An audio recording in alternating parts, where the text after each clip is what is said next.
I am ready! GMA Weather, serbisyong totoo ng GMA News. Mga kapuso, pangatlong linggo na po ng Agosto at wala pa rin tayong nakikitang posibleng maging bagyo dyan sa mga susunod na araw dito sa may Philippine Sea. At base nga sa rainfall forecast ng Pag-asa para po sa buwan na ito, maraming lugar sa bansa ang inaasahan na makakaranas ng mas mababa sa karaniwang dami ng ulan. Yan po yung mga kulay dilaw at kulay pula. Gaya na lamang dyan sa may Northern Luzon, Mimaropa, dyan sa Central Visayas at sa malaking bahagi ng Mindanao. At dahil kulang sa ulan, malayo pa rin sa normal level ang tubig sa major dam sa Luzon. Gaya na lamang po dyan sa Angat at Pantabangan na mahigit 30 meters na mas mababa sa normal water level.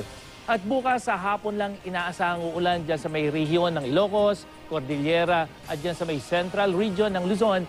Base po yan sa datos ng The Weather Company. At sa Metro Manila, hapon din po posible ang mahihinang ulan sa mga susunod na araw hanggang Sabado yan mga kapuso. At bukas po ay posibleng umabot ng 37 degrees Celsius yung ating init factor. At sa Eastern Visayas, hapon din inaasahan ng ulan tulad niyan sa may Tacloban at sa may Maasin.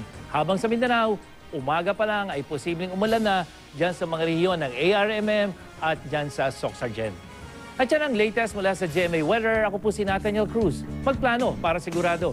I am ready. Serbisyong totoo ng GMA News.